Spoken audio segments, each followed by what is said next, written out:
ஐக்கிய நல கூட்டமைப்பு யுனைடெட் வெல்ஃபேர் ஆர்கனைசேஷன் என்ற தன்னார்வ தொண்டு நிறுவனம் சமுதாயத்துல கல்வி, மருத்துவம், வேலைவாய்ப்பு, அரசு நல திட்டங்கள், சமூக நல பணிகள் இந்த துறையின் கீழே பல வருடங்களாக மக்களுக்கு தேவையான வழிகாட்டுதல்களை வழங்கிட்டு வராங்க. அதன் ஒரு பகுதியாக இன்று கல்வித்துறையின் சார்பாக 10ஆம் வகுப்பு படித்து முடித்த பிறகு என்ன படிக்கலாம், எங்க படிக்கலாம், 12ஆம் வகுப்பு படித்து முடித்த பிறகு என்ன படிக்கலாம், எங்க படிக்கலாம், டிஎன்பிஎஸ்சி எக்ஸாம், யூபிஎஸ்சி எக்ஸாம்க்கு எப்படி தயாராகுவது அப்படின்றத இன்னைக்கு நம்ம பார்க்க போறோம். இந்த நிகழ்ச்சிக்கு சிறப்பு விருந்தினர்களா நம்மளோட இணைஞ்சிருக்கிறவங்க மதிப்பிற்குரிய எஸ் சித்திக் எம்டக் அவர்கள். இவங்களை பற்றி சொல்றதா இருந்தா, இவங்க தமிழகத்துல இதுவரைக்கும் 500க்கும் அதிகமான கல்வி வழிகாட்டுதல்கள் முகாம்கள் நடத்தி இருக்கிறாங்க. 2 லட்சத்திற்கும் அதிகமான மாணவர்களுக்கு தனிப்பட்ட முறையில கல்வி வழிகாட்டுதல்கள் நிகழ்ச்சி நடத்தி கொடுத்திருக்கிறாங்க. இவர்களோட இன்னைக்கு நம்ம நேர்காணல் நடத்தி இருக்கிறோம். வாருங்கள் நம்ம நிகழ்ச்சியோட செல்லலாம்.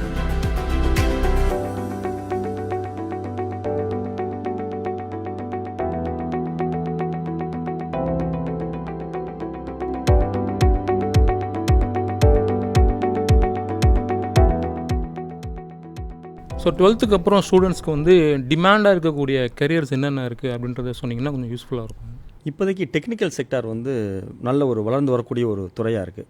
நான் டெக்னிக்கல்னால் நீங்கள் வெறுமனே ஒரு ஐடி இன்ஜினியர் அந்த மாதிரி நீங்கள் யோசிக்க வேணாம். எந்த இதை எடுத்து ஒரு காமர்ஸ் எடுத்திங்கன்னா காமர்ஸ்னு சொல்லலாம், ஈவன் மெடிக்கல் ஃபீல்டு சொல்லலாம், ஈவன் டீச்சிங்கில் கூட இன்றைக்கி தொழில்நுட்பங்கள் வர்றதை நீங்கள் பார்த்துக்கிட்டு இருக்கீங்க. அதனால் தொழில்நுட்பம் சார்ந்து அப்போனா உங்களுக்கு ப்ரோக்ராமிங், அதே மாதிரி ஒரு மேத்தமேட்டிக்கல் நாலேஜ், அனாலிட்டிக்கல் ஸ்கில், இது சார்ந்து தொழில்நுட்பம் சார்ந்து இருக்கக்கூடிய படிப்புகளில் ஒரு நல்ல ஒரு வேலைவாய்ப்பும் சரி வளர்ச்சியும் இருக்குது. அதுக்கு அடுத்து சொல்கிறதா இருந்தது அப்படின்னாக்கா ரிசர்ச் சொல்லலாம், யூஜி, பிஜி, பிஹெச்டி.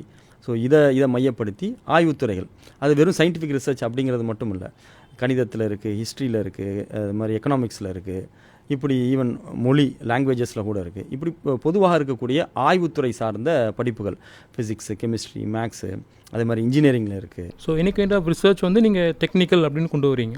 இல்லை, டெக்னிக்கல் ஒரு ஃபீல்டு, ரிசர்ச், ஓகேங்களா. ஸோ இந்த 2 துறையுமே இந்த துறை சார்ந்த படிப்புகளை மாணவர்கள் விரும்பி தேர்ந்தெடுக்கலாம். ஸோ இப்போ நிறைய ஸ்டூடெண்ட்ஸ்க்கு அவங்க ஃப்யூச்சர் பற்றி எந்த ஐடியாவுமே இல்லை.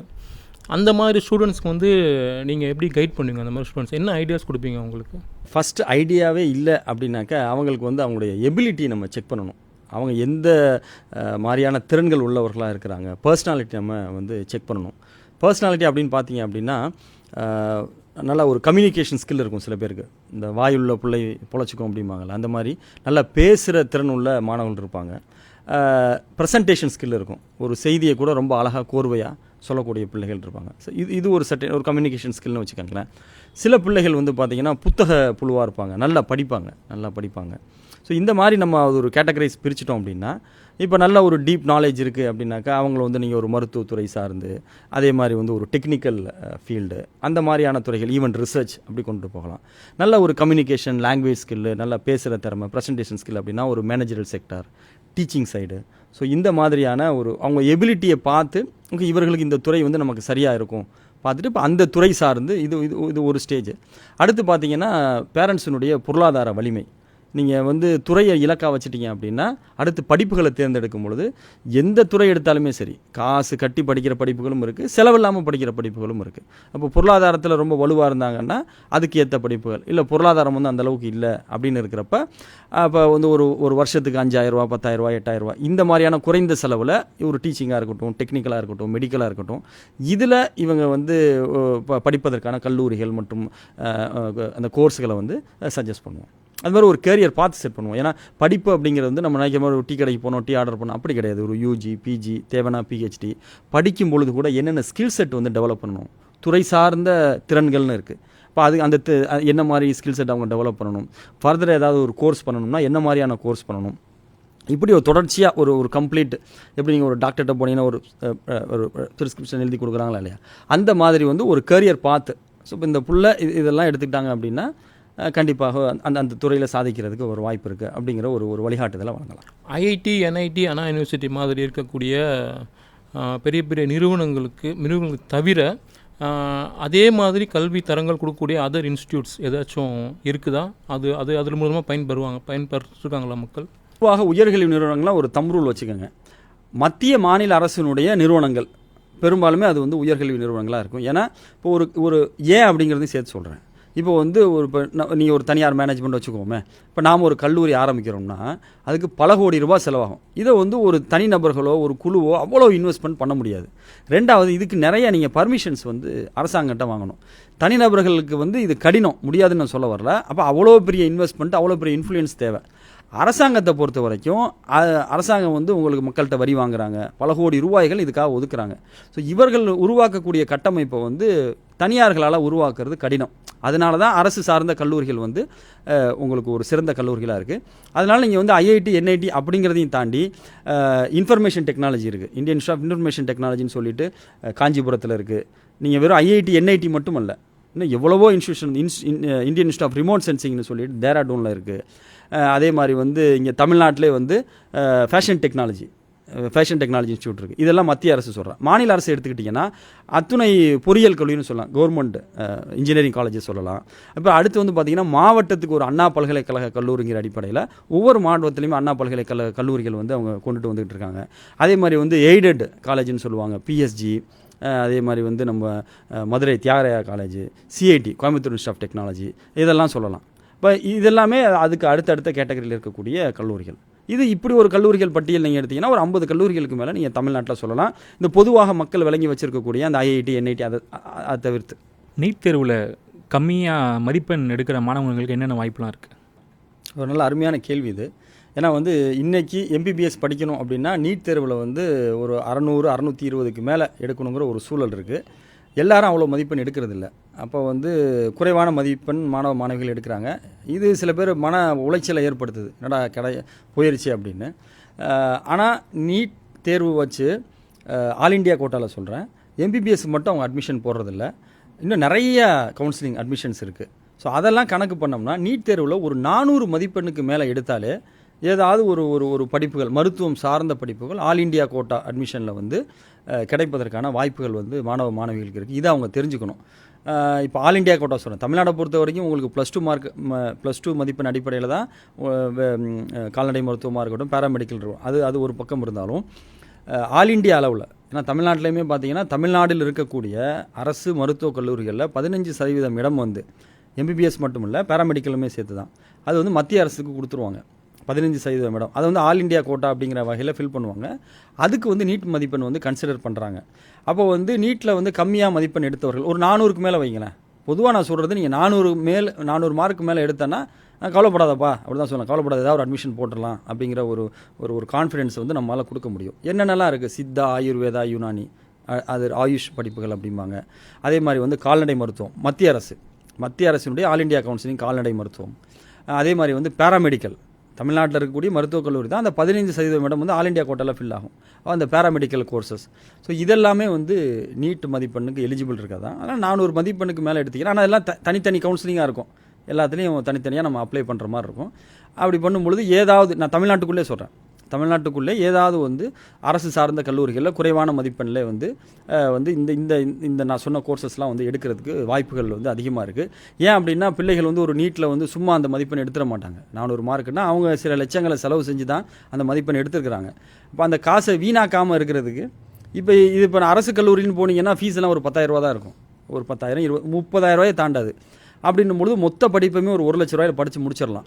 ஆனால் இதே நீங்கள் தனியார் கல்லூரிக்கு போகும்பொழுது லட்சக்கணக்கில் கொடுக்கணும். அப்போ நீட்டில் ஒரு 400 மார்க்குக்கு மேலே நமக்கு இருக்குது அப்படின்னா அரசு கல்லூரிகளில் இந்த ஆல் இண்டியா கோட்டா அட்மிஷன்ஸ் மூலியமாக நம்ம சீட்டு எடுத்து அது வந்து நம்ம அட்லீஸ்ட் செலவு பண்ண காசையாவது கொஞ்சம் பேலன்ஸ் பண்ணலாம். அதனால் 400 மார்க்குக்கு மேலே நீட்டில் மதிப்பெண் எடுக்கக்கூடிய மாணவ மாணவிகள் வந்து பெரிய அளவுக்கு நீங்கள் வருத்தமோ கவலையோ படாதீங்க. உங்களுக்கான வாய்ப்புகள் வந்து நிறைய மற்ற துறைகளில், மருத்துவம் சார்ந்த துறைகளில் நிறைய வாய்ப்பு. மாணவர்கள் தெரிந்து வைத்திருக்க வேண்டிய சில ட்ரெண்டிங்கான கெரியர் அந்த மாதிரி விஷயங்கள் கொஞ்சம் சொல்லுங்களேன். நிறைய விஷயங்கள் வந்து பொதுவாக அவங்களுக்கு தெரிஞ்சிருப்பாங்க, ஒரு ஃபிக்ஸடாக இருப்பாங்க, இதுதான்ட்டு. அது இல்லாமல் அவங்களுக்கு தெரிய வேண்டிய, அவங்க தெரிந்து வைத்திருக்க வேண்டிய ட்ரெண்டிங் கெரியர்ஸ், அதோட லிஸ்ட்டு கொஞ்சம் சொன்னீங்கன்னா நல்லா. இப்போ ட்ரெண்டிங் கரியர்ஸ் அப்படிங்கிறது வந்து உங்களுக்கு மாறிக்கிட்டே இருக்கும். இன்றைக்கி ஒன்று, நாளைக்கு ஒன்று, அந்த மாதிரி இருக்கும். என்ன பர்சனலாக கேட்டிங்க அப்படின்னா ஸ்கில் செட்டை வந்து டெவலப் பண்ணிக்கணும். ஏன்னா இன்றைக்கி வந்து வெறுமனே ஒரு டிகிரியை மையப்படுத்திய ஒரு ஒரு ஒரு ஒரு வேலைவாய்ப்போ இல்லை ஆப்பர்ச்சுனிட்டிஸோ இன்றைக்கி இருக்கிறதில்ல. திறன்களையும் அறிவையும் மையப்படுத்திய ஆப்பர்ச்சுனிட்டிஸ் தான் இருக்குது. அதனால் வந்து என்ன படிக்கலாம், நம்ம வாழ்க்கையில் சிறந்ததுக்கு என்ன படிக்கலாம்னா எந்த படிப்பையும் நம்ம சிறப்பாக படித்தா லைஃப்பில் முன்னேறிடலாம். இந்த படிப்பு அந்த படிப்பு அப்படிங்கிறது கிடையாது. அதனால் திறன் மேம்பாட்டுக்கு வந்து நான் அதிக முக்கியத்துவம் கொடுப்பேன். அதனால் ஸ்கில் டெவலப்மெண்ட்டில் வந்து மாணவர்கள் ஃபோக்கஸ் பண்ணும். ஸோ அதில் என்ன ஸ்கில் அப்படின்னு பார்த்தீங்கன்னா இங்கிலீஷ் லாங்குவேஜ் ஸ்கில் அதை டெவலப் பண்ணிக்கணும், கம்யூனிகேஷன் ஸ்கில், அதே மாதிரி அனாலிட்டிக்கல் ஸ்கில். இது அனாலிட்டிக்கல் ஸ்கில்ங்கிறது ரொம்ப ரொம்ப முக்கியம். நீங்கள் ஒரு அரசு பணியாக இருக்கட்டும், அதே மாதிரி ஒரு தனியார் துறை சார்ந்த பணியாக இருக்கட்டும், இந்த அனாலிட்டிக்கல் சார்ந்த கேள்விகள் வந்து அந்த முதல் கட்ட இன்டர்வியூவில் இருக்கும். அப்புறம் பார்த்திங்கன்னா மேத்தமெட்டிக்கல் நாலேஜ், அதே மாதிரி வந்து இந்த காலத்தில் ப்ரோக்ராமிங் வந்து எல்லா துறையிலுமே வந்துருச்சு. ஸோ ப்ரோக்ராமிங் நாலேஜ், ஸோ இதெல்லாமே வந்து ஒரு அதே மாதிரி டைம் மேனேஜ்மெண்ட், இன்டர்பர்சனல் ஸ்கில்ஸும்பாங்க. இதை மாணவர்கள் வளர்த்துக்கிறது தான் வந்து சிறந்த வாய்ப்புகள் அவர்களுக்கு கிடைப்பதற்கான ஒரு ஒரு அளவுகோலாக இருக்கும். அதனால் முதல்ல வந்து ஒரு கோர்ஸை ஃபோக்கஸ் பண்ணுறதுக்கு பதிலாக இந்த திறன்களை வளர்த்துக் கொள்வதில் மாணவர்கள் வந்து பக்குவப்படணும். இது ஒரு முதல் இது இல்லாமல் அப்படின்னா இப்போ மாணவர்களுக்கு வந்து ஒரு அறியாத ஒரு தெரிஞ்சதுன்னா சும்மா இன்ஜினியரிங் மெடிக்கல் அப்படிங்கிறத தாண்டி ரிசர்ச் சைடு வந்து நிறைய ஆப்பர்ச்சுனிட்டிஸ் இருக்குது. அதை நல்லா புரிஞ்சுக்கணும். ஏன்னா நம்ம வந்து ஒரு அவேர்னஸ்ங்கிறதே +2க்கு அப்புறம் தான் வந்து என்னென்னு கேட்குறாங்க. ஆனால் +2க்கு முன்னாடி தான் அவேர்னஸ் இருக்கும். நம்ம ஏற்கனவே சொன்ன மாதிரி 9ஆம் வகுப்புலேருந்தே நீங்கள் அதுக்கான பயிற்சியை நீங்கள் கொடுக்க ஆரம்பிச்சிடணும். அப்போ தான் வந்து அவங்க +2 முடித்தோடனே போகலாம். நம்ம பிள்ளைகள்லாம் வந்து அந்த +2 மதிப்பெண் வந்ததுக்கப்புறம் தான் என்ன பண்ணுறதுன்னா ஒன்றும் பண்ண முடியாது, டு பி ஃப்ராங்க். இப்போ இவர்கள் என்னெல்லாம் தெரிஞ்சு வச்சுக்கணும் அப்படின்னா, யூஜி போயிடுச்சு, இப்போ பிஜியில் வந்து நாம் உயர்கல்வி நிறுவனங்கள் அடைவதற்கான தேர்வுகள் என்ன, அதற்கான தயாரிப்புகள் என்ன, அதை வந்து தெரிஞ்சு வச்சுக்கணும். அது என்ன நான் உங்களுக்கு லிஸ்ட் அவுட் பண்ணி சொல்கிறேன். இது ஒன்று. அடுத்து நான் சொன்ன மாதிரி எளிதாக போகிறது, எளிதாக வந்து நம்ம கேரியரில் வந்து ரீச் பண்ணுறது அப்படின்னு பார்த்தீங்கன்னா இந்த ரிசர்ச் ஆப்பர்ச்சுனிட்டி சொன்னேன், சரிங்களா? ஸோ இது சார்ந்த படிப்புகளை தெரிஞ்சு வச்சுக்கணும். அதுவும் உங்களுக்கு நான் லிஸ்ட்டு சொல்கிறேன். அடுத்து 3வது பார்த்தீங்க அப்படின்னா அரசு துறையில் வந்து இந்த வித்தியாசமான சில போஸ்டிங்ஸ் வரும். அதுக்கு ஆள் இல்லைங்கிற அடிப்படையில் அது பேக்லாக்கு போயிடும். இப்போ உதாரணத்துக்கு மெக்கானிக்கல் இன்ஜினியரிங், அதாவது அரசு கல்லூரிகள், அரசு சார்ந்த பொறியியல் கல்லூரிகளில் மெக்கானிக்கல் இன்ஜினியரிங்கில் ஒரு பிஹெச்டி முடித்த முஸ்லீம் பெண் உதவி பேராசிரியருக்குன்னு ஒரு விண்ணப்பம் வருதுன்னு வைங்களேன். இப்போ இதுக்கு வந்து உங்களுக்கு ஆள் இருக்காது. ஏன்னா மெக்கானிக்கல் பெண் பிள்ளைகள் படிக்கிறதே அரிது, அதுலேயும் முஸ்லீம் பெண் பிள்ளைகள் படிக்கிறதுங்கிறது அரிது. இப்போ என்ன ஆகும், இந்த பேக்லாக் வந்து உங்களுக்கு ஃபில் ஆகாமல் போகும். இப்படி நிறைய பேக்லாக் வந்து 3.5 ரிசர்வேஷனில் வரும். இதை தேடி தெரிஞ்சு அதை மட்டும் படித்து அப்படியே வேலைக்கு போனால் எத்தனையோ சகோதர சகோதரிகளாக எனக்கு தெரியும். ஸோ இந்த மாதிரியான அரசு பணியில் எதெல்லாம் பேக்லாகில் வருதுங்கிற அந்த பட்டியல் இருந்ததுன்னா அந்த பட்டியலை எடுத்துக்கொண்டு அதை மட்டும் படித்து போகக்கூடிய இந்த மாதிரி நீங்கள் ப்ரிப்பேர் பண்ணி போகலாம், சரிங்களா? இது ரொம்ப எளிது.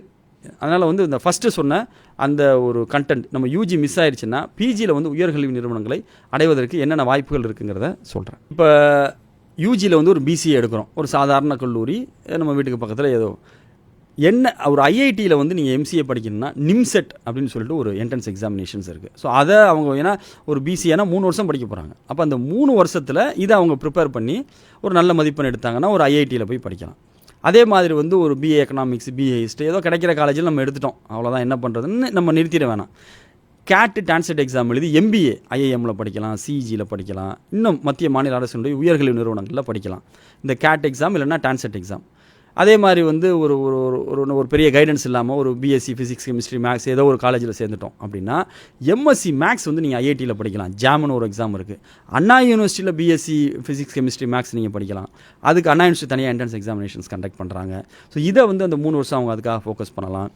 அதே மாதிரி வந்து ஒரு உயர்கல்வி நிறுவனங்களில் தான் படிக்கணும்னு ஒரு விருப்பம் இருக்குது, ஆனால் யூஜியில் முடியல, ஜேஇயில் வந்து மார்க் வரல அப்படின்னா அவங்க வந்து கிடைக்கிற காலேஜில் ஏதோ ஒரு இன்ஜினியரிங்கை போட்டுட்டு கேட்டு அது மாதிரி சீட்டா, முன்னாடி டான்சென்ட் இருந்துச்சு, இப்போ சீட்டா, அந்த எக்ஸாமை வந்து அவங்க என்ன பண்ணலாம், எழுதலாம். எழுதி வந்து உயர்கல்வி நிறுவனங்களுக்கு போகலாம். இப்போ ஒவ்வொரு மாணவருக்கும் ஒரு இன்ட்ரெஸ்ட் இருக்கும், அந்த பேரண்ட்ஸ்க்கு ஒரு இன்ட்ரெஸ்ட் இருக்கும். இது எப்படி நம்ம வந்து சரிசமமாக கொண்டு போகிறது? கண்டிப்பாக. ஏன்னா வந்து ஒரு கோர்ஸ் எடுக்கிறதுன்னும் பொழுது பெற்றோர்களுக்கு ஒரு நல்ல விசிபிலிட்டி இருக்கும். பலருடைய அறிவுரையை கேட்குறாங்க. அது மாதிரி யூடியூப்ஸ்லையும் நிறையா வீடியோஸ்லாம் பார்த்துட்டு ஒரு தேர்வு செய்கிறாங்க. மாணவர்களை பொறுத்தவரை அவங்க எப்படி தேர்வு செய்கிறாங்கன்னா அவங்க பாதை எப்படி இருக்குன்னா, கூட படித்த பசங்க எந்த காலேஜில் போய் சேர்றோம், அந்த செட்டு சேர்றதும்பாங்க. அப்படி செட்டாக ஒரு 20 போய் சேர்றது, அந்த ஃப்ரெண்ட்ஷிப்பு கெட்டு போயிடக்கூடாதுன்னு. ஆக்சுவலாக மாணவர்கள் வந்து எதிர்காலத்தை தான் முக்கியத்துவம் கொடுக்கணும். நம்முடைய வாழ்க்கை வளர்ச்சி தான் நமக்கு அடிப்படை. ஃப்ரெண்ட்ஷிப் இன்றைக்கி இருக்கும், போகும். இங்கே ஒரு ஃப்ரெண்ட்ஸ் சர்க்கிள் இருந்தால் காலேஜ் போனால் அங்கே ஒரு ஃப்ரெண்ட்ஸில் வரதான் போகுது.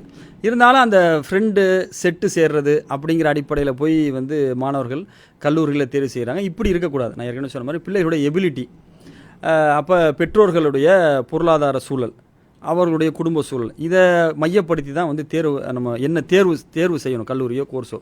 இதை வந்து இந்த கான்ஃப்ளிக்ட் எப்படி அவாய்ட் பண்ணுறது அப்படின்னா நம்ம பிள்ளைகளுக்கு புரிய வைக்கிறது தான். அப்போ பொதுவாக சொல்லக்கூடிய ஒரு ஸ்ட்ராட்டஜி தான். எல்லாத்துலேயுமே வந்து சாதக பாதகங்கள் இருக்கும். அதை நம்ம ஒரு லிஸ்ட் அவுட் பண்ணணும். எதுலையுமே 100% வந்து நமக்கு பெனிஃபிட் இருக்காது.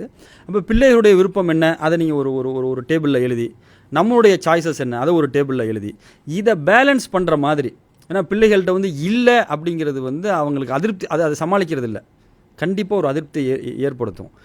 இல்லைங்கிற இடத்துல வேறு ஒன்று இங்கே ரீப்ளேஸ் தான் பண்ணணும். உனக்கு அதை தரல, இதை தர்றேன், தரமாட்டேன்னு சொல்கிறதுங்கிறது பிள்ளைகளுக்கு ஒரு வெறுப்பை ஏற்படுத்தும். அப்போ இதை ஏன் நான் தேர்வு செஞ்சேன், இதில் உனக்கு என்ன நன்மை இருக்குது, இதை நம்ம சொல்லி புரிய வைக்கிறது தான். அதை சாதக பாதகங்களை நாம் புரிஞ்சுக்கிட்டு பிள்ளைகளுக்கு புரிகிற வகையில் சொல்லி புரிய வைக்கிறது தான். ரெண்டாவது, பெற்றோர்களுமே சரி, ஏன்னா பல நேரங்களில் வந்து பெற்றோர்களோட பிள்ளைகள் கூட நிறைய நாலேஜஸ் கெயின் பண்ணி வச்சுருக்கிறாங்க பசங்க. அப்போ அதனால் வந்து 2 பேருமே வந்து ஒரு அண்டர்ஸ்டாண்டிங்காக இருக்கணும். அவங்க சொல்கிறதையும் இவங்க கேட்கணும். ஏன்னா சில பிள்ளைகள் வந்து இப்போ சொல்கிறாங்க எனக்கு இது சரிப்பட்டு வராதுங்கிறாங்க. அவங்க ஃபிசிக்கலாக கூட ஒரு ரீசன் இருக்கலாம். எனக்கு வந்து ஃபிசிக்கல் ரீசன் இருக்கலாம், அந்த பிள்ளைகள் வெளியே சொல்லாமல் கூட இருக்கலாம்.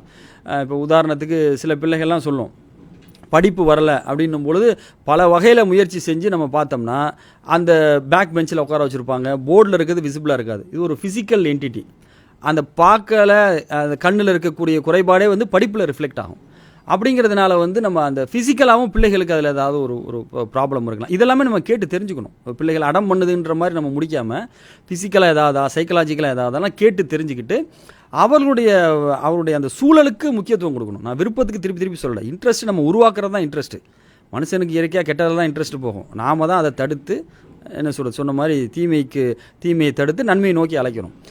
இந்த இடத்துல வந்து என்னென்னா அவருடைய ஃபிசிக்கலாக சைக்கலாஜிக்கலாக அவங்களுக்கு ஒரு ப்ரிஃபரன்ஸ் இருந்ததுன்னா கண்டிப்பாக அதுக்கு ஒரு மதிப்பு கொடுக்கணும்.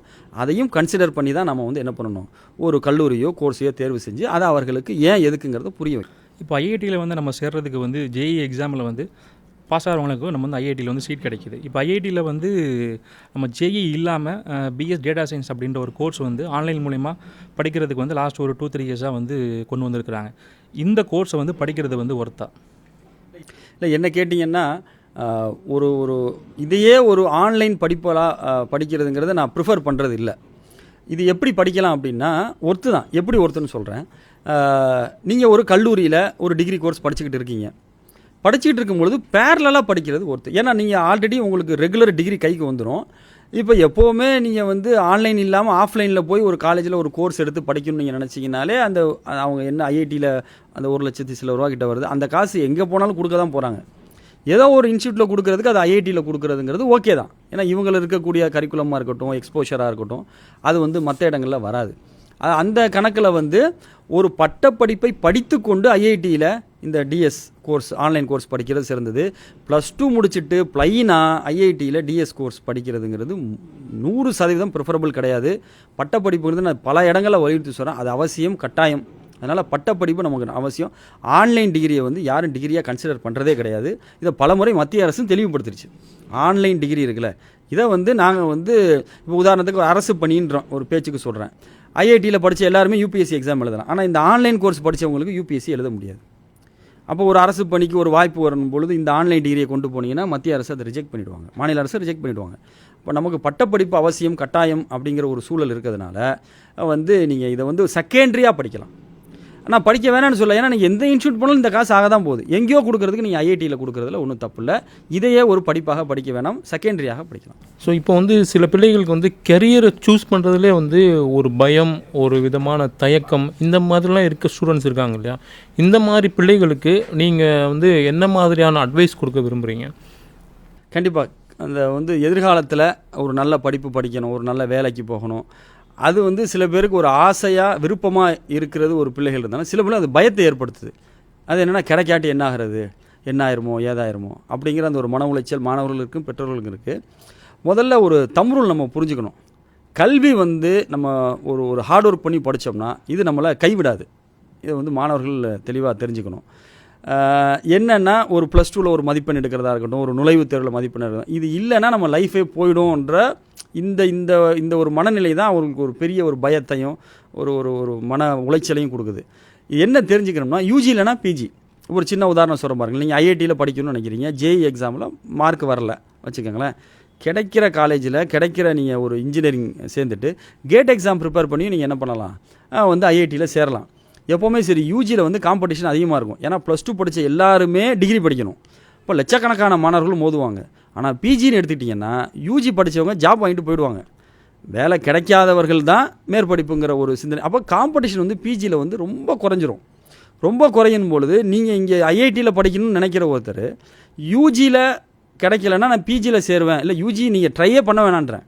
நீங்கள் ஏன் அவ்வளோ டென்ஷன் ஆகி பதஷ்டப்பட்டு நீங்கள் சொன்ன மாதிரி மன உளைச்சலுக்கு ஆளாகி லட்சக்கணக்கில் செலவு பண்ணி பெற்றோரும் பிள்ளைகளும் பதஷ்டப்பட்டு அதில் மார்க் கம்மியாக எடுத்தவொன்னே என்னமோ நான் வந்து ஒரு அறிவில்லாதவன் மாதிரி அந்த மாணவர் தன்னைத்தானே நினைத்து கொண்டு ஒரு ஒரு ஒரு இது என்னுடைய ப்ரிஃபரன்ஸ் என்னென்னா, நீங்கள் யூஜியில் எதையுமே முயற்சி செய்யாதீங்க.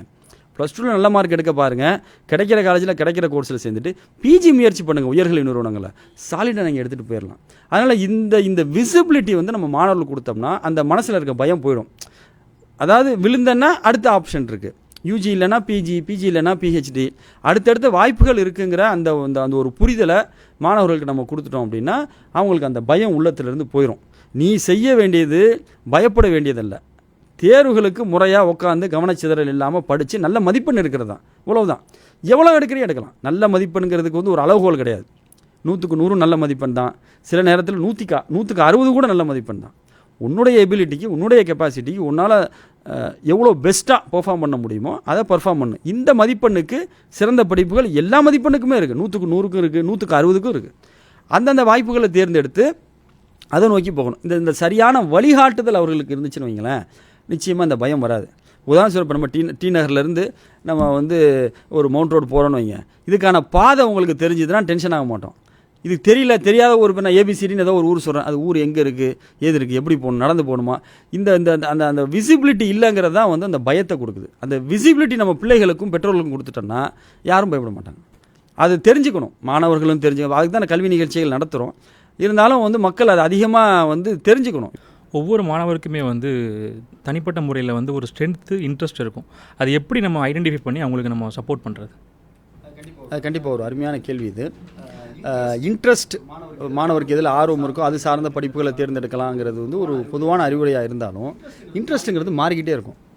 ஒரு சின்ன பிள்ளைக்கு பார்த்தீங்கன்னா ஒரு தின்பண்டங்கள் மேலே இன்ட்ரெஸ்ட் இருக்கும். இன்றைக்கி எல்லா பிள்ளைக்கும் ஃபோன் மேலே தான் இன்ட்ரெஸ்ட் இருக்குது. ஏன்னா அதனால் இன்ட்ரெஸ்ட் அப்படிங்கிறத வந்து நான் அதை ஒரு பெருசாக கன்சிடர் பண்ணுறதில்ல. நான் என்ன சொல்ல வரேன்னா, இன்ட்ரெஸ்ட்டை ஏற்படுத்துங்க. பொதுவாகவே பார்த்தீங்கன்னா நன்மையை நோக்கி மக்கள் அழைக்கிறதுமாங்கல்ல, அப்படின்னா என்ன அர்த்தம்? நன்மையை நோக்கி ஒரு ஆர்வத்தை நம்ம தான் தூண்டணும். இப்போ மாணவர்களுக்கு எதில் இன்ட்ரெஸ்ட் இருக்குது அப்படிங்கிறத நம்ம பார்க்குறத விட சின்ன பசங்க அவங்க, நாம் என்ன செய்யலைன்னா எபிலிட்டி தான், அவங்களுடைய திறன்களை நம்ம மதிப்பிடுவது தான் இங்கே மெயின். அந்த திறனுக்கு ஏற்ற படிப்புகளையோ இலக்குகளையோ ஃபீல்டையோ சூஸ் பண்ணி அதை நோக்கி மாணவர்களுக்கு நாம் தான் ஆர்வத்தை ஏற்படுத்தணும். இந்த நன்மையை ஏவுறது, தீமையை தடுக்கிறதுனா என்ன அர்த்தம்? நன்மையை நோக்கி மக்கள் வர்றதில்லை, நாம தான் நன்மையை நோக்கி மக்கள் அழைக்கிறோம், அதை சுவாரஸ்யப்படுத்துகிறோம், அதுக்கு ஆர்வம் ஊட்டுறோம். இந்த மாதிரி தான் வந்து அப்போ நம்ம பார்க்க வேண்டியது இன்ட்ரெஸ்ட்டுங்கிறத செகண்டரியாக வச்சுட்டு இன்ட்ரெஸ்ட்டை வந்து உருவாக்கணும். அதை தான் பெற்றோர்கள் செய்யணும். பெற்றோர்கள் செய்யலாம், இல்லைனாக்கா சில நேரங்களில் வந்து நம்மை போன்ற கல்வியாளர்கள் செய்கிறாங்க, சில நேரங்களில் ஆசிரியர்கள் செய்கிறாங்க. அப்போ வந்து எபிலிட்டியை தான் வந்து நம்ம வந்து அசஸ் பண்ணணும். இப்போ அது நான் சொன்ன மாதிரி வந்து அதுக்கு வந்து சைக்கோமெட்ரிக் டெஸ்ட்டுன்னு கூட கண்டக்ட் பண்ணுறோம், நாங்களே கூட நிறையா கண்டக்ட் பண்ணுறோம். அப்படி டெஸ்ட்டு வச்சும் நீங்கள் பண்ணலாம். அது டெஸ்ட்டு வச்சு ரிசல்ட் பார்க்குற அளவுக்கு முடியலைனா கூட நான் சொன்ன மாதிரி பொதுவாக திறன் சார்ந்து இப்போ வந்து ஒரு ஆங்கில பேச்சாற்றல் இருக்கா, புள்ள வந்து நல்ல ஒரு டாக்டேட்டிவாக இருக்கா, அதே மாதிரி வந்து ஒரு கடின உழைப்பாளி இருப்பாங்க, ஒரு வேலை கொடுத்தீங்கன்னா நல்லா விடிய உட்காந்து செய்வாங்க. கம்ப்ளீஷன் ரேஷியோ அப்படிமா, ஒரு 10 வேலை கொடுத்தா 10க்கு 10 செய்தா, 10க்கு 3 செய்தா, இப்படிங்கிற மாதிரியான நம்ம வந்து ஒரு ஹவுஸ் ஹோல்டு ஸ்ட்ராட்டஜிஸ்மாங்க, நம்ம வீட்டில் இருக்கக்கூடிய அந்த இதை வச்சு பிள்ளைகளை வந்து நம்ம ஒரு அசஸ் பண்ணிடலாம். இப்போ அதுக்கு நான் சொன்ன மாதிரி ஏற்கனவே சொன்னது தான், இப்போ ஒரு நல்ல ஒரு டாக்டேட்டிவாக இருக்காங்க, நல்ல ஒரு ப்ரெசன்டேஷன் ஸ்கில் இருக்குது, எல்லாத்தையும் நல்லா பேசுகிறாங்க பழகிறாங்கன்னா நான் சொன்ன மாதிரி எம்பிஏ, டீச்சிங் அந்த மாதிரி துறைகளுக்கு அனுப்புறது. ஒரு புத்தக புழுவாக இருக்கிறாங்கன்னா அரசு பணி சார்ந்த அவர்களை வந்து நீங்கள் தயார்படுத்துவது. இந்த மாதிரி வந்து நம்ம ஒரு தேர்வு செய்யலாம். நீங்கள் சைக்கோமெட்ரிக் டெஸ்ட் மூலியமாகவும் அந்த பிள்ளைகளுடைய எபிலிட்டியை கண்டுபிடிக்கலாம். அப்படி இல்லைன்னா கூட வந்து அவருடைய அந்த நடவடிக்கைகளை வச்சு கூட இந்த எபிலிட்டிக்கு நம்ம இதை சஜஸ்ட். ஸோ இப்போ அடுத்து வந்து சிறப்பு பிரிவுகள் இருக்கு இல்லையா, அந்த ஏஏ, டேட்டா சயின்ஸ் மாதிரியான விஷயங்கள், இதனுடைய ஸ்கோப்ஸு, இதனுடைய அண்டர்ஸ்டாண்டிங் எப்படி இருக்குது மக்கள்கிட்ட, அதோடைய சிறப்பு பிரிவுகள்னு சொல்கிறாங்க, அது உண்மையாக சிறப்பு பிரிவுகள் தானா அப்படின்ற விஷயத்தை கொஞ்சம் கிளாரிஃபை பண்ணு. அருமையான கேள்வி இது. ஏன்னா பெரும்பாலான மாணவர்கள், பெற்றோர்கள் வந்து இந்த ஏஐடிஎஸ், சைபர் செக்யூரிட்டி, அதே மாதிரி ஐஓடி இந்த மாதிரியான படிப்புகளை வந்து அதுவே ஒரு டிகிரி படிப்பாக தேர்வு செய்யக்கூடிய ஒரு சூழல் இருக்குது. பொதுவாக யூஜி லெவலில் அப்படின்னு நீங்கள் பார்த்தீங்கன்னா சிறப்பு பிரிவுகளை இந்த ஏஐ டிஎஸ் போன்ற சிறப்பு பிரிவுகளை தவிர்க்கிறது நல்லது. ஏன்னா வந்து தொழில்நுட்பங்கிறது மாறிக்கிட்டே இருக்கும், இன்றைக்கி ஒன்று இருக்கும் நாளைக்கு. பொதுவான BTech IT, BSc computer science engineering இந்த மாதிரியான படிப்புகளை தேர்வு செஞ்சு படிச்சுட்டு உங்களுக்கு சைபர் செக்யூரிட்டியில் ஆர்வம் இருந்ததுன்னா அது ஒரு 6 மாத கோர்ஸ் தான். ஒரு கோர்ஸ் மாதிரி பண்ணிக்கலாம். 3 மாத கோர்ஸும் இருக்குது. ஒரு டேட்டா சயின்ஸ்னால் அது ஒரு 6 மாத கோர்ஸ் தான். அதே மாதிரி வந்து ஒரு பிக் டேட்டாவாக இருக்கட்டும், ஐஓடியாக இருக்கட்டும், இதெல்லாம் நீங்கள் 4 வருஷம் 3 வருஷம் படிக்க போகிறீங்க. அப்போ படிக்கக்கூடிய காலகட்டங்களில் இப்படி மல்டிபிள் சர்டிஃபிகேஷன்ஸ் நீங்கள் பண்ணிக்கிறது உங்களுக்கு நல்லது. அப்போ ஒரு டிகிரி அப்படிங்கிறத தாண்டி, அதாவது ஒரு துறை அப்படிங்கிறத தாண்டி ஒரு பேஸாக பிஎஸ்சி கம்ப்யூட்டர் சயின்ஸ் இன்ஜினியரிங் இல்லைனா பிடெக் ஐடி எடுத்துகிட்டு பல்துறை வல்லுநர்களாக நீங்கள் மாறிடலாம். அப்போ எல்லா துறையிலையும் நீங்கள் ஆப்பர்ச்சுனிட்டிஸை வந்து தேடுவதற்கான வாய்ப்புகள் உங்களுக்கு கிடைக்கும். ஏன்னா நீங்கள் சைபர் செக்யூரிட்டியும் ஒரு சர்டிஃபிகேஷன் பண்ணி வச்சுருப்பீங்க. அது இதெல்லாமே வந்து ஒரு சர்டிஃபிகேஷன், அதுக்கு ஒரு 50,000 1 லட்சம் நினச்சிடாதீங்க. நான் சொன்ன மாதிரி கோர்ஸரா யூடமி அதெல்லாம் போனீங்கன்னா ஒரு 1,500 ரூபாயில் ஒரு மாதத்துக்கு 1,500 ரூபா தான்.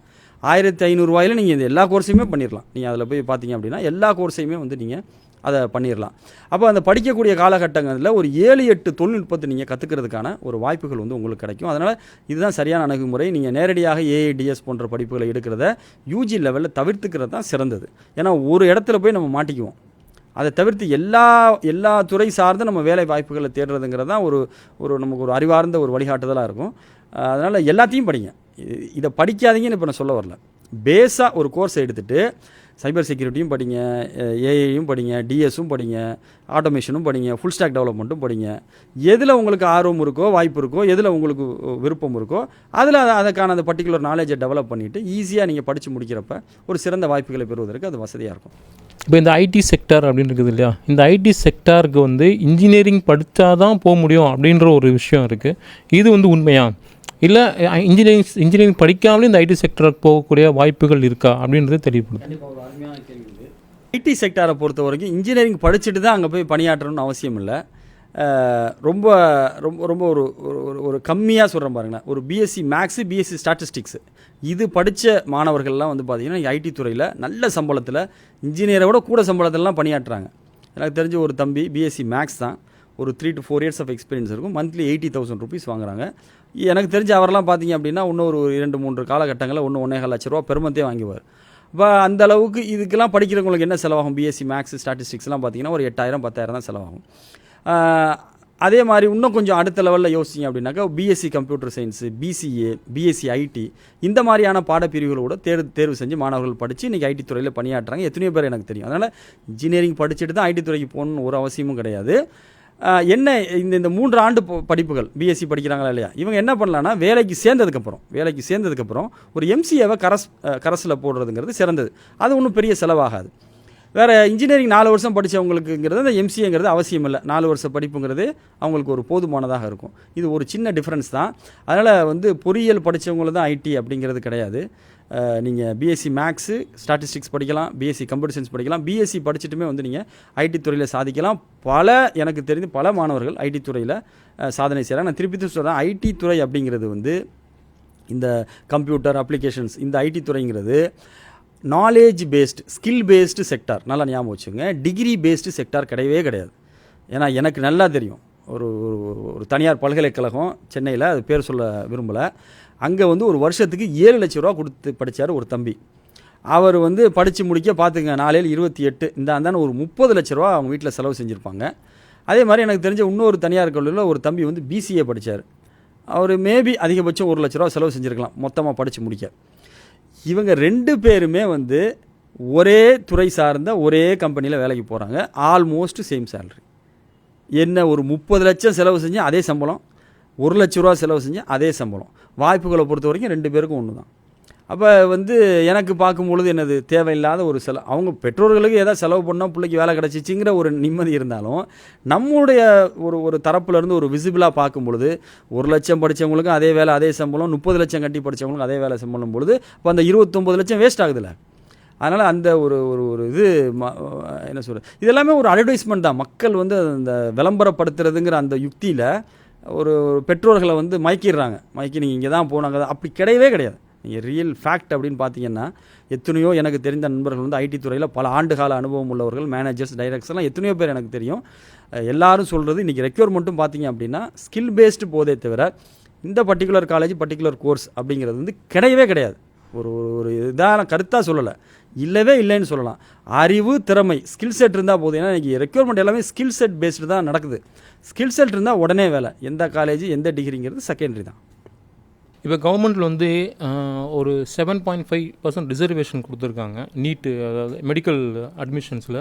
இந்த அட்மிஷன் வந்து எதன் அடிப்படையில் வந்து அந்த 7.5 ரிசர்வேஷன் வந்து கொண்டு வராங்கன்றது கொஞ்சம் சொல்ல முடியுமா? அதாவது 6லேருந்து 12 வரைக்கும் அரசு பள்ளிக்கூடங்கள், அரசு உதவி பெறும் பள்ளிக்கூடங்கள் அல்ல, வெறும் அரசு பள்ளிக்கூடங்களில் படிக்கக்கூடிய மாணவ மாணவிகளுக்கு வந்து 7.5% வந்து எல்லா இடத்துலையும், நீட் மட்டும் இல்லை, அதாவது நீங்கள் மெடிசன் மட்டும் இல்லை, மெடிசனில் இருக்குது, இன்ஜினியரிங்கில் இருக்குது, எல்லா அட்மிஷன்லேயுமே வந்து 7.5% வந்து கொடுத்துருக்குறாங்க. இது வந்து ஒரு பெரிய பயன் உள்ளது தான். ஒன்று என்னென்னா, அரசு பள்ளிகளில் படிக்கக்கூடிய மாணவர்கள் அதிகமாக போகிறதுக்கு வாய்ப்பு இருக்கும். கட் ஆஃப் வந்து பார்த்தீங்க அப்படின்னா மற்றவங்களோட இவங்களுக்கு வந்து கம்மியாக இருக்கும். இந்த 7.5%லேயுமே வந்து உள் ஒதுக்கீடு இருக்கும். இப்போ உதாரணத்துக்கு 100க்கு 3.5% வந்து இப்போ இஸ்லாமியர்களுக்கு இடஒதுக்கீடு கொடுக்குறாங்க அப்படின்னா, இந்த 7.5 வந்து ஒரு 100 கன்சிடர் பண்ணிக்கோங்களேன். இப்போ ஒரு ஒரு ஒரு அதில் ஒரு 3.5, 7.5 ஒரு 100 கன்சிடர் பண்ணிங்கன்னா அதுக்கு ஒரு 3.5% இஸ்லாமிய மாணவ மாணவிகள் கொடுப்பாங்க. இப்போ இது ஒரு உள் ஒதுக்கீடும் இருக்குது. இப்போ இதில் படிக்கும்பொழுது உங்களுக்கு கட் ஆஃப் குறையும். மற்ற பொதுவான இடஒதுக்கீட்டில் போகிறவங்களுக்கும் இந்த 7.5ல் போகிறவங்களுக்கும் கட் ஆஃப் குறையும். இது ஒரு நல்ல ஒரு அணுகுமுறை. ஸோ இப்போது டாப் இன்ஸ்டிடியூஷன்ஸில் வந்து நம்மளுக்கு சீட் கிடைக்கல, அதனால் வந்து நம்ம ஒரு ப்ரைவேட் இன்ஸ்டிடியூஷனில் போயிட்டு ஒரு ஹெஃப்டி ஃபீஸ், ஒரு அதிகமான ஃபீஸ் கட்டி படிக்கணுன்ற சூழ்நிலை வரும்போது அது செய்கிறது சரியா? அதாவது இப்போது BE computer science, BSc computer science மாதிரியான கோர்சஸ் வந்து ப்ரைவேட்டில் போயிட்டு ஒரு ப்ரைவேட் இன்ஸ்டிடியூஷனில் ஒரு நிறைய ஃபீஸ் கட்டி படிக்கிறது சரியா? கண்டிப்பாக எப்போவுமே நான் வலியுறுத்தி சொல்கிறது தான், அதிகமான பொருளாதாரத்தை செலவு செஞ்சு நீங்கள் படிப்புகளை, கல்லூரிகளை நீங்கள் தேர்வு செய்யாதீங்க. பொருளாதாரம் குறைவாக இருக்கக்கூடிய படிப்புகள், கல்லூரிகளை நீங்கள் தேர்வு செய்யுது. எப்போவுமே ஒரு தம்புருளாக வச்சுக்கோங்க. நான் கம்ப்யூட்டர் சயின்ஸுக்காக மட்டும் சொல்லலை. எப்போவுமே சரி, நாம் வந்து கல்வி அப்படின்னு போனால் மிக அதிக பொருளாதாரத்தை செலவு செய்ய தேவையில்லை. எதுக்கு இதுதான் சொல்கிறேன் அப்படின்னா, வேலைவாய்ப்பு அப்படிங்கிறது வந்து மாணவர்களுடைய அறிவையும் திறமையும் பொறுத்து தான் கிடைக்கிறதே தவிர, இந்த பர்டிகுலர் காலேஜஸில் இந்த பர்டிகுலர் டிகிரி ஒரு ப்ரைவேட் இன்ஸ்டியூஷன் பற்றி சொல்கிறேன். நீங்கள் ப்ரைவேட் இன்ஸ்டியூஷன் சொன்னதுனால சொல்கிறேன். இந்த பர்டிகுலர் ப்ரைவேட் இன்ஸ்டியூஷனில் இவர் படிச்சிருக்காருங்கிறதுக்காக யாரும் வேலை கொடுக்குறதில்ல. சரிங்களா? அரசு பல்கலைக்கழகங்கள், கல்லூரிகளுக்கு அந்த ஒரு மதிப்பு இருக்குது. இப்போ ஒருத்தர் ஐஐடியில் படிக்கிறார், ஒரு சிஜியில் படிக்கிறாருன்னா அங்கே கம்பெனிகள் வர்றாங்க, ரெக்ரூட் பண்ணுறாங்க. அதை தவிர்த்து தனியார் கல்லூரிகளை பொறுத்த வரைக்கும் நீங்கள் எது காசு ரொம்ப கம்மியாக இருக்கோ அதில் படிக்க வைக்கிறது தான் சிறந்தது. ஏன்னா ஏற்கனவே சொன்ன மாதிரி அறிவையும் திறமையும் வளர்த்துக்கிறது தான் வந்து ஸ்கில்ஸு, நாலேஜ் அண்ட் ஸ்கில்ஸ். இதை டெவலப் பண்ணுறது தான் நல்ல வாய்ப்பு கிடைப்பதற்கான ஒரு ஒரு ஒரு சான்சஸை வந்து நமக்கு ஏற்படுத்தி கொடுக்கும். அதனால் என்ன கேட்டிங்க அப்படின்னா, ஏன்னா அரசு கல்லூரின் பொழுது நல்ல மதிப்பெண் எடுத்திருந்தால் போங்க, ஒரு சிறந்த விஷயம். அப்படி கிடைக்கல அப்படின்னும் பொழுது நம்மளுடைய மதிப்பெண்ணுக்கு குறைந்த செலவில் எந்த கல்லூரியில் இடம் கிடைக்குதோ அங்கே சேர்ந்துட்டு 2 வாய்ப்புகளை தேர்ந்தெடுக்கலாம். ஒன்று என்னென்னா, பிஜி வந்து இதே உயர்கல்வி நிறுவனங்கள் படிப்பதற்கான அந்த நுழைவுத் தேர்வுகள் நான் ஏற்கனவே பட்டியல் சொன்னேன், அதை முயற்சி பண்ணலாம். இல்லை எனக்கு அது வேணாம், நான் யூஜி முடிச்சுட்டு வேலைக்கு தான் போகிறேன் அப்படின்னா, அப்போ வந்து படிப்பை அது ஒரு ஓரமாக ஒரு 60-70% மார்க் எடுக்கிற அளவுக்கு படிச்சுட்டு முழுக்க நாலேஜ் டெவலப்மெண்ட்லையும் ஸ்கில் டெவலப்மெண்ட்லையும் அந்த பிள்ளைகள் வந்து ஃபோக்கஸ் பண்ணலாம், மாணவ மாணவிகள். அப்போ இப்போ நீங்கள் ஒரு ஐடி செக்டார் சொன்னதுனால சொல்கிறேன், நீங்கள் ஏதாவது ஒரு சாதாரண கல்லூரியில் நீங்கள் ஒரு ஃபுல் ஸ்டாக் டெவலப்மெண்ட்டாக இருக்கட்டும், இல்லைனா ஒரு ஆட்டோமேஷனாக இருக்கட்டும், இல்லை டேட்டா சயின்ஸு, டேட்டா அனலிட்டிக்ஸ் ஒரு கோர்ஸ், இந்த கோர்ஸ்லாம் வந்து நீங்கள் யூடமி கோர்ஸரெல்லாம் பண்ணிங்கன்னா ஒரு மாதத்துக்கு 1500 ரூபா தான். அப்போ ஒரு 2-3 மாதம்னா ஒரு 5000 ரூபா. இந்த 5000 ரூபாவில் ஒரு 4-5 கோர்ஸ் நீங்கள் பண்ணிடலாம். இப்போ இந்த மாதிரியான ஒரு படிப்பு கோர்ஸ், இதில் நாலேஜ் டெவலப் பண்ணுறீங்க. இந்த நாலேஜை வச்சு நீங்கள் என்ன பண்ணலாம்னா, நீங்கள் ஒரு ப்ராடக்ட்டை வந்து நீங்கள் சொந்தமாக நீங்கள் லான்ச் பண்ணலாம். ஏன்னா இது எல்லாமே உங்களுக்கு ஃப்ரீயாகவே கிடைக்கும். பல நேரங்களில் நீங்கள் காசு கொடுத்தா கூட ஒரு அமேசானில் போய் ஒரு சர்வர் நீங்கள் எடுக்கிறீங்கன்னு வைங்களேன், மினிமம் 4500 ரூபாய்க்குலாம் இருக்குது. நீங்கள் கல்லூரிகளுக்கு 7 லட்சம் 8 லட்சம் கட்டுறதுக்கு இந்த அமேசானில் போய் நீங்கள் ஒரு 2 சர்வர் எடுத்து அதை நீங்கள் ஒரு சின்ன சாம்பிள் ப்ராஜெக்ட் மாதிரி பண்ணி இதை படிக்கிற காலத்திலே உங்கள் எக்ஸ்பீரியன்ஸை ஆட் பண்ணிட்டீங்கன்னா, எனக்கு தெரிஞ்சு ஃபைனல் இயர் படிக்கிற பசங்க முடிச்சுட்டு அந்த இயர் தான் பாஸ் அவுட் ஆகிறான், 1 இயர் எக்ஸ்பீரியன்ஸ்னு போடுறான். என்னப்பா 1 இயர் எக்ஸ்பீரியன்ஸ்னால் அவன் பண்ண ப்ராஜெக்ட் பூரா காட்டுறான். கடந்த 1 வருஷமாக நான் இத்தனை 7 ப்ராஜெக்ட் பண்ணியிருக்கேன், கோடை வந்து நான் கிட்டப்பில் அப்லோட் பண்ணியிருக்கிறேன், நீங்கள் பாருங்கள், என்ன கேளுங்க நான் பதில் சொல்கிறேன். அப்போ வந்து படிக்கிற காலத்தில் இந்த எக்ஸ்பீரியன்ஸை வந்து பிள்ளைகள் வந்து டெவலப் பண்ணிக்கிறாங்க, எஸ்பெஷலி நான் ஐடி செக்டாரை சொல்கிறேன். அப்போ நீங்கள் இதில் ஃபோக்கஸ் பண்ணலாம். நீங்கள் காசை வந்து அங்கே கல்லூரிகளுக்கு கொடுத்து வீணாக்கிறதுக்கு பிள்ளைகளுடைய அறிவு திறனை வளர்ப்பதற்கு வந்து நீங்கள் என்ன பண்ணலாம், அதுக்காக நீங்களே ஒரு ஈவன் ஒரு ஆன்லைனில் படிக்க முடியல நினச்சி நீங்கள் ஒரு கோச்சிங் சென்டர் கூட சேர்த்து விடலாம். கோச்சிங் சென்டரில் கூட அவன் வந்து ஒரு ஃபுல் ஸ்டாக் டெவலப்மெண்ட்டாக இருக்கட்டும், நான் சொன்ன மாதிரி வந்து ஒரு automation, data science, data analytics, இதை கற்றுக்கிறது, ரோபோட்டிக்ஸு, எம்பெடட் சிஸ்டம், இப்படி இதை கற்றுக்கிட்டு இது சார்ந்த வந்து ஒரு அனுபவத்தை அவங்க பெற்றுக்கிட்டாங்கன்னா வேலைவாய்ப்பு வந்து நீங்கள் 7 லட்சம் 8 லட்சம் கட்டி கிடைக்கிறத விட இங்கே சிறந்த வேலைவாய்ப்பு கிடைக்க வாய்ப்பு இருக்குது. ஸோ டிஸ்டன்ஸ் எஜுகேஷனோட ஸ்கோப் என்ன இருக்குது அப்படின்றது சொல்லுங்கள். கண்டிப்பாக டிஸ்டன்ஸ் எஜுகேஷனை பொறுத்த வரைக்கும் 2 வகை சொல்லலாம். ஒன்று வந்து என்னென்னாக்கா ஓப்பன் யூனிவர்சிட்டிஸ் அப்படின்னு சொல்லுவாங்க. அது வந்து எந்த விதமான ஒரு ஒரு ஒரு முன் படிப்பு எதுவுமே இல்லாமல் நேரடியாக படிப்பது. அதுக்கு வந்து இன்றைக்கி அரசாங்கங்கள் மதிப்பை வந்து குறைச்சிக்கிட்டே வர்றாங்க. அதுக்கு வந்து அதனால் ஓப்பன் யூனிவர்சிட்டியில் படிக்கிறதுங்கிறதுக்கான மதிப்பை வந்து தொடர்ந்து குறைச்சிட்டு வர்றதுனால அதை நம்ம ப்ரிஃபர் பண்ண முடியலை. இன்னொரு பக்கம் என்ன அப்படின்னாக்கா ரெகுலரான படிப்புகளை தொலைதூரத்தில் படிக்கிறது, டிஸ்டன்ஸ் எஜுகேஷன் சொல்லுவாங்க. இப்போ உதாரணத்துக்கு நீங்கள் எடுத்தோடனே +2 படிக்க முடியாது. இப்போ நீங்கள் அதுக்கு 10th பாஸ் ஆகிருக்கணும், +1 பாஸ் ஆகிருக்கணும், அப்புறம் +2 இந்த மாதிரி இருக்குல்ல. இந்த மாதிரியான படிப்புகள் டிஸ்டன்ஸில் படிக்கிறது வந்து ஒரு ப்ரிஃபரபிள் தான். வாய்ப்பு இருந்தால் நீங்கள் நேராக படிக்கலாம், இல்லைனாக்கா வந்து நம்ம டிஸ்டன்ஸில் படிக்கலாம். இந்த மாதிரியான டிஸ்டன்ஸ் மோட் எஜுகேஷனை வந்து எல்லா இடத்துலையுமே எலிஜிபிலிட்டி க்ரைட்டீரியாவாக எடுத்துக்கிறாங்க, எல்லா இடத்துலையுமே எடுத்துக்கிறாங்க. அதனால் வந்து உதாரணத்துக்கு அரசு பணி எடுத்துக்கோங்களேன். ஒரு அரசு பணியில் நீங்கள் +2வே டிஸ்டன்ஸில் தான் படிச்சிருக்கீங்க, அதுக்கப்புறமா ஒரு BA இங்கிலீஷ், ஒரு BA ஹிஸ்ட்ரி ஏதோ டிஸ்டன்ஸில் தான் படிச்சிருக்கீங்கன்னா நீங்கள் IAS IPS வரைக்குமே நீங்கள் வந்து எலிஜிபிள் தான். ரெகுலராக படிக்கணும்னு எதிர்பார்க்க மாட்டாங்க. ஸோ அரசு பணின்னு எடுத்தீங்கன்னா டிஸ்டன்ஸில் படிக்கிறவங்களுக்கு, ரெகுலராக படித்தவங்களுக்கு என்னமோ அதே தான் டிஸ்டன்ஸில் படித்தவங்களுக்கும். ஸோ இது ஒன்று. வேறு வந்து இப்போ நம்ம டிஸ்டன்ஸ்லேயே படிச்சிட்டோம், இருந்தாலும் ஒரு தனியார் துறையில் ஒரு நல்ல வாய்ப்பை பெறணும் அப்படின்னு நீங்கள் நினச்சிங்கன்னா பிஜி ஏதாவது நீங்கள் ரெகுலராக படிக்கலாம். வெறும் டிஸ்டன்ஸை தனியார் துறையில் வேலைக்கு எடுக்கிறதுங்கிறது, ப்ளைனாக எடுக்கிறதுங்கிறது ரொம்ப ரொம்ப கம்மி. வேறு எப்படி எடுக்கிறாங்கன்னாக்கா இப்போ உதாரணத்துக்கு ஐடி துறை எடுத்துக்கோங்க. ஐடி துறையில் வந்து ஒருத்தர் BCA கரஸில் போட்டிருக்காரு, ஆனால் ஃப்ளட்டரு, நான் சொன்ன மாதிரி இந்த டெக்னாலஜிஸ் நான் சொன்ன இல்லையா, ஃப்ளட்டராக இருக்கட்டும், டேட்டா சயின்ஸாக இருக்கட்டும், ஃபுல் ஸ்டாக் டெவலப்மெண்ட்டாக இருக்கும், அதில் மாஸ்டராக இருக்கார். கொடுத்தீங்கன்னா அப்படியே கோட் அடித்து கையில் கொடுத்துருவார்னா இப்போலாம் டிஸ்டன்ஸ் பார்க்கவே மாட்டாங்க. ஏன்னா இன்றைக்கி வேலை கொடுத்தா இன்றைக்கே செஞ்சு முடிச்சிருவார் அப்படிங்கிற அளவுக்கு தன்னுடைய அறிவுத்திறமையை வளர்த்து வச்சுருக்கிறதுனால ஐடி துறையை பொறுத்த வரைக்கும் டிஸ்டன்ஸ் வந்து ஒரு பெரிய வேரியன்ஸாக இல்லை. டாப் கம்பெனிஸில் எடுக்கிறது இல்லை. இப்போ ஒரு டாப் MNC TCS அந்த மாதிரி சொல்லலாம், அதே மாதிரி வந்து CTS, இவங்க எல்லாமே வந்து டிஸ்டன்ஸ் எடுக்கிறது இல்லை. ஆனால் இருந்தாலும் இவங்க மட்டும் இல்லை, ஐடியில் வந்து வேறு வந்து ஒரு நடுத்தரமாக இருக்கக்கூடிய பெரும்பாலான வந்து கம்பெனிகளில் வந்து உங்களுக்கு ஸ்கில் பேஸ்டு வந்து எடுக்கிறாங்க. அப்போ வந்து ஐடி துறைக்குமே அது வந்து ஒரு உதவிகரமாக இருக்கும். அது மாதிரி டீச்சிங் துறையை நீங்கள் தேர்ந்தெடுக்கலாம், அதுக்குமே வந்து டிஸ்டன்ஸ் ஒரு பெரிய அளவுக்கு ஒரு வேரியன்ஸ் கொடுக்கறதில்ல. இந்த மாதிரியான அதாவது நேரடியாக தனியார் துறை வேலைவாய்ப்பை மையப்படுத்தலை அப்படின்னா தாராளமாக டிஸ்டன்ஸ் படிக்கலாம். இல்லை நேரடியாக நான் தனியார் துறையில் வேலைக்கு போகணும் அப்படின்னு நினச்சிங்க அப்படின்னா டிஸ்டன்ஸை தவிர்க்கிறது நல்லது. இல்லை டிஸ்டன்ஸில் படிச்சுட்டா என்ன பண்ணுறதுன்னா பிஜி எங்கேயாவது நீங்கள் ரெகுலரில் பண்ணிட்டீங்கன்னா அந்த ரெகுலரில் பண்ண பிஜி தான் வந்து உங்களுக்கான அடையாளமாக இருக்கும். இதுக்கு பின்னாடி பண்ண டிஸ்டன்ஸில் எதர் ஸ்கூலிங்காக இருக்கட்டும் இல்லை யூஜியாக இருக்கட்டும் அது வந்து மறைஞ்சிரும். இருக்கும் பேப்பரில், இருந்தாலும் நம்ம முதல்ல இருக்கிறது தான் வந்து ஒரு விசிபிளாக இருக்கும், நம்ம ப்ரொஃபைலாக இருக்கும். அதனால் வந்து பிஜி ரெகுலரில் பண்ணிக்கலாம். பார்த்திங்கன்னா இப்போ எல்லா படிப்பு, எல்லா ட்ரைனிங்ஸ், ஸ்கில் டெவலப்மெண்ட் எல்லாமே வந்து இந்த வேலை அப்படின்ற ஒரு விஷயத்தை டார்கெட் பண்ணி தான் இருக்குது. வேலை கிடைக்கணும், அதுக்கு தான் நான் இது படிக்கணும் அப்படின்னு சொல்கிறாங்க. இப்போது இதை படித்தா 100% வேலை கிடைக்கும் அப்படின்னு ஏதாச்சும் கோர்சஸ் இருக்கா, அப்படின்னு ஏதாச்சும் டிகிரிஸ் இருக்கா? அது சொன்னிங்கன்னா அதுவும் அதாவது ஒரு படிப்பு, இந்த படிப்பை படித்து முடிச்சுட்டு நம்ம டிகிரி வாங்கிட்டோம் அப்படின்னா உடனே எனக்கு வேலை கிடைக்கும் அப்படின்னா அப்படி ஒரு படிப்பு உலகத்தில் கிடையாது. நான் திருப்பி சொல்கிறேன், படிப்பு முடித்து ஒரு டிகிரி பேப்பர் வாங்குறோம்ல, இந்த பேப்பர் போய் நாளைக்கு வேலை செய்கிறதில்ல, அந்த படித்த மனுஷன்தான் போய் வேலை செய்கிறான். அப்போ அந்த மனிதனுடைய அறிவு திறமையை சோதித்து தான் அந்த வேலையில் சேர்ப்பாங்க. அப்போ படிக்கக்கூடிய காலகட்டத்தில் நாம் வளர்த்து கொள்ளக்கூடிய அறிவும் திறமையும் தான் வந்து நமக்கு ஒரு நல்ல வாய்ப்புகளை ஏற்படுத்தி கொடுக்குது. அதனால் இந்த படிப்பு படித்து முடித்தா உடனே வேலை அப்படிங்கிற மாதிரி நீங்கள் எந்த படிப்புக்கான உறுதியும் கொடுக்க முடியாது. எனக்கு தெரிஞ்சு எத்தனை பேர் ஐஐடியில் படிச்சுட்டு வேலை இல்லாதவங்களாம் இருக்காங்க. ஐஐடியில் படித்து முடிச்சுட்டு ஜாப் போக முடியாதவர்கள்லாம் வந்து நீங்கள் எனக்கு தெரிஞ்சு நான் கேள்விப்பட்டிருக்கேன். மேபி அது சுய விருப்பமாக இருக்கலாம், இல்லைனாக்கா ஒரு பிஸ்னஸ் போகணும்னு நினச்சிருக்கலாம். மொத்தத்தில் அந்த கேம்பஸ் இன்டர்வியூவில் அவங்க செலக்ட் ஆகலை. இன்னும் பார்த்தீங்கன்னாக்கா பல உயர்கல்வி நிறுவனங்கள் கூட 100% பிளேஸ்மெண்ட் போடுறதில்ல, 96, 97ன்னு போடுறாங்க. நான் சிஜியில் படித்தேன், காலேஜ் ஆஃப் இன்ஜினியரிங் கிண்டி. அப்போ கூட வந்து 96 ஏதோ ஒரு பர்சன்டேஜ் போட்டாங்க. இதுலேருந்து என்ன தெரியுதுன்னா 3% மாணவர்களுக்கு வேலை கிடைக்கலன்னு தெரியுதுல்ல.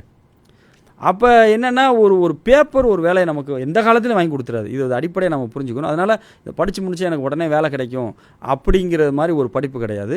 படிக்கும் பொழுது நாம் வளர்த்து கொள்ளக்கூடிய அறிவு திறன், அப்போ நான் வந்து படிப்பை ஃபோக்கஸ் பண்ணுறத விட படிக்கிறப்ப நீங்கள் எவ்வளோ நாலேஜ் டெவலப் பண்ணுறீங்க, என்ன ஸ்கில் செட் நீங்கள் டெவலப் பண்ணி வச்சுருக்கீங்க, உங்களோட English language, communication skill, technical knowledge, அதே மாதிரி சாஃப்ட் ஸ்கில், இது சார்ந்து தான் வந்து நமக்கு வேலை வாய்ப்புகள் கிடைக்குது. அதனால் படித்து முடித்த உடனே வேலை கிடைக்கிற மாதிரி படிப்புகள் அப்படின்னாக்கா அந்த படிப்பு எல்லா படிப்பையுமே அறிவோடும் திறனோடும் படிச்சிங்கன்னா நிச்சயம் வேலை கிடைக்கும். எந்த படிப்பையுமே ஒரு பேருக்காக ஜஸ்ட் பாஸ் ஆகணுங்கிற அடிப்படையில் ஒரு டிகிரி வாங்கிட்டேன் அப்படிங்கிற மாதிரி படிச்சிங்கன்னா இன்றைக்கி காலகட்டத்தில் வந்து எதுக்குமே வேலை இல்லை அப்படின்னு சொல்லலாம். அப்படிங்கிறதுக்கான முயற்சியை மேற்கொள்ளுங்க. அறிவையும் திறமையும் பிள்ளைகளுக்கு வளர்க்கிறதுல வந்து நீங்கள் அதிக கவனம் செலுத்துங்க. நிச்சயமாக திட்டமிடுதலோடு மாணவர்களும் பெற்றோர்களும் இணைந்து செயல்பட்டோம்னா உங்களுடைய பிள்ளைகள் அதே மாதிரி மாணவர்களுமே சரி எதிர்காலத்தில் கல்வியில் மிகச்சிறந்த ஆகச்சிறந்த இடங்களை அடைய முடியும். அதற்கான வாய்ப்புகள் வசதிகள் கொட்டி கிடக்கின்றது. இதற்கு பொருளாதாரம் ஒரு தடையே இல்லை. திருப்பி சொல்கிறோம், பொருளாதாரம் ஒரு தடையே இல்லை. நீங்கள் வந்து அந்த கல்வி பயணத்தை நோக்கி போனீங்கன்னா காசு இருந்தால் ஒரு படிப்பு, காசு இல்லைன்னா இன்னொரு படிப்பு, பயணம் நிற்காது. காசு இல்லாத படிப்புகளின் பட்டியலே நம்ம பெரும்பாலும் இன்றைக்கி நான் சொன்ன இந்த நிகழ்ச்சியில் சொன்ன பெரும்பாலான படிப்புகள் காசு கம்மியான படிப்புகள் தான். அதை நோக்கி நீங்கள் நடைபோடுங்கள். நிச்சயமாக இறைவன் உங்களுக்கு ஒரு சிறந்த வாய்ப்புகளை வழங்குவான் என்ற ஒரு பிரார்த்தனையோடு என்னுடைய இந்த ஒரு பேட்டியை நிறைவு செய்கின்றேன். நன்றி.